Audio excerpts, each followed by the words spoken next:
Salam BUMDes sukses, ketemu kembali dengan aplikasi Aku BUMDes.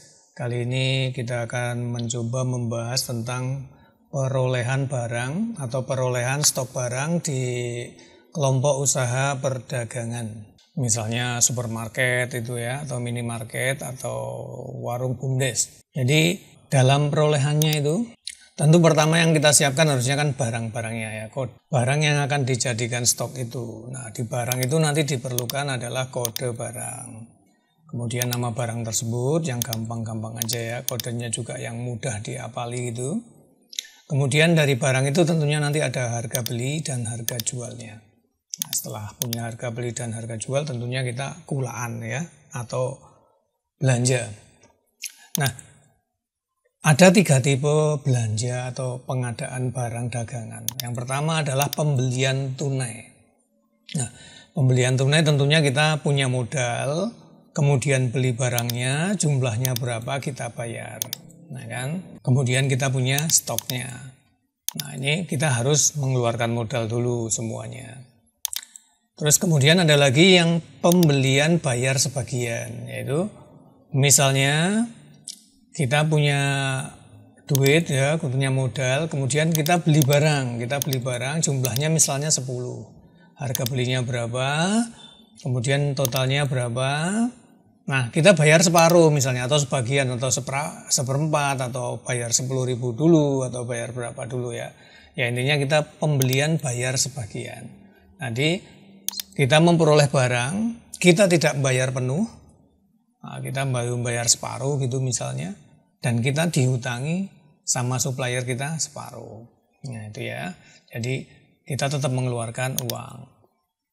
Kemudian ada lagi yang pembelian dengan cara hutang atau perolehannya itu dengan cara hutang. Contohnya kita beli barang contoh misalnya jumlahnya 10, totalnya 100.000, kita nggak membayar sama sekali. Nah ini yang paling enak. Nah, kita dihutangi, kita sudah punya barang, nanti kita jual, kita dapat untung, baru kita bayar ke suppliernya. Ya seperti barang konsinyasi. Tapi kalau ini kita peroleh barangnya, tapi kita belum mengeluarkan uang. Nah kita sudah punya stok barang, punya aset. Nah ini asetnya didapat dari mana? Didapat dari hutang. Nah ini yang paling enak ini. Jadi kita sudah punya barang, kita nggak perlu punya modal, kita punya tempat saja, nggak perlu punya modal untuk beli itu maksudnya ya. Nah, tapi konsekuensinya apa? Konsekuensinya kita juga harus menjaga kepercayaan ini. Kita sudah diutangi ini, kita sudah dipercaya sama supplier. Konsekuensinya apa? Konsekuensinya kita menjaga kepercayaannya. Kalau bisnis itu berdasarkan tentunya kepercayaan. Ketika kita dititipi atau kita diutangi 10, nanti barangnya sudah laku 9, pas mau dibayar kok nggak ada duitnya. Nah itu kan bahaya ya. Nanti kita nggak dipercaya lagi, kita malah susah mendapatkan stok barangnya. Kayak gitu ya. Nah nanti kita contohkan, nanti kita punya modal misalnya 500.000, ada stok 30, ada stok 30, perolehannya dari tunai, dari pembayaran sebagian dan dari hutang. Kemudian saldo kasnya sisa berapa dan kita punya hutang berapa. Kayak gitu ya. Jadi pengadaan atau pembelian barang untuk stok itu ada 3 tipe, yaitu pembelian tunai, pembelian bayar sebagian, dan diperoleh dari hutang. Dan itu semua menjadi modal tentunya ya. Nah, sekarang kita langsung saja masuk ke halaman perdagangan. Masuk ke halaman perdagangan, kita siapkan dulu adalah kode barang ya. Oh ini ada kode pelanggannya dulu. Nah, kode pelanggan kita buat yang akan beli misalnya. Ini kalau umum ya di strip-strip saja. Ini diisi semua ya. Nah, kemudian simpan. Nah, misalnya kalau warung nanti misalnya dia utang atau apa gitu misalnya ya. Ini strip aja, alamatnya desa ini misalnya. Kemudian nomor teleponnya catat aja. Nanti kalau ada apa-apa kan kita bisa telepon kalau mau nagih gitu ya. Nah ini kita sudah punya pelanggan umum dan punya pelanggan warung. Kemudian kita bikin suppliernya. Kan kita nanti utang juga gitu ya. Kita bikin supplier. Misalnya supplier 001,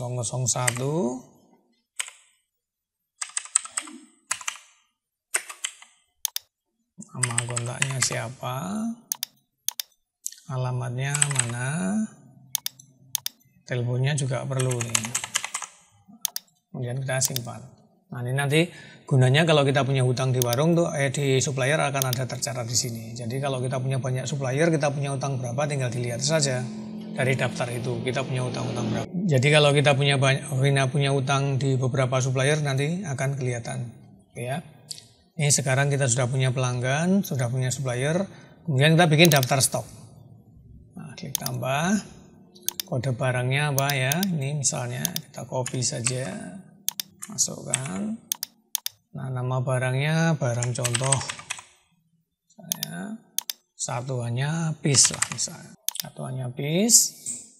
Data suppliernya kita cari yang tadi. Nah, ini link akunnya ini nggak perlu diisi karena kita sudah setting di sini ya. Nah, ini kita simpan saja. Nah, ini kita sudah bisa simpan. Kemudian gimana?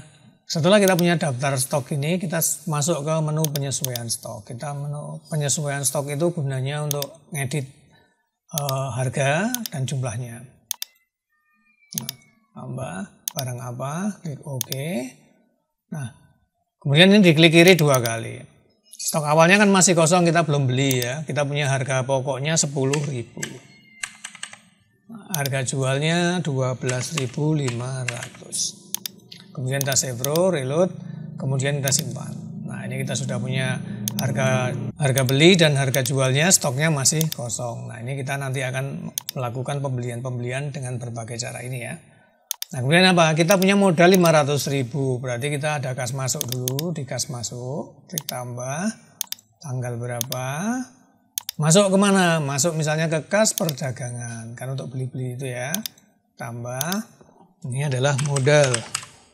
Misalnya modal usaha perdagangan, ini penyertaan modal, jumlahnya 500.000. Jumlahnya 500.000, kemudian kita klik tambahkan, kemudian kita simpan. Nah ini kita sudah punya uang di kas perdagangan sebagai modal usaha. Ini kalau kita lihat di neracanya. Nah, kita sudah punya uang nih, uangnya di mana? Uangnya ada di kas perdagangan. Uangnya ada di kas perdagangan, ini ya, jumlahnya 500.000. Nah itu sebagai apa uang itu? Sebagai modal. Nah, ini ya, diperoleh dari mana? Duitnya ada di sini. Diperoleh dari mana? Diperoleh dari modal gitu ya. Keterangannya apa? Penyertaan desa misalnya gitu. Oke, kita sudah punya uang 500.000. Kemudian setelah kita punya stok tadi, kita punya daftar stok, kita punya penyesuaian stok, kemudian pengadaannya bagaimana? Kita melakukan pembelian nih yang pertama dulu ya. Berarti kita menu pembelian, semuanya sih pembelian, tapi tadi proses pembayarannya yang beda.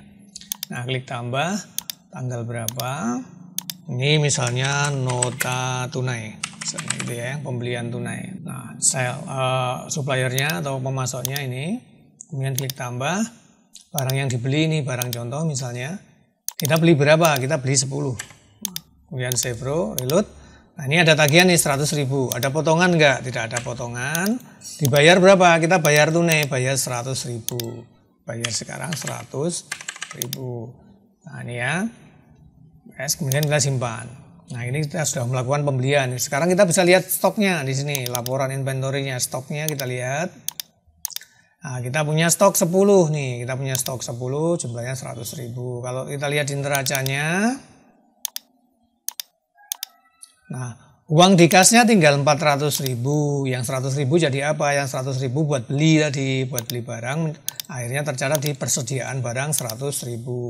Jadi aktiva kita atau modal kita tetap masih ada 500.000. Yang 100 bentuknya barang, yang 400 bentuknya tunai.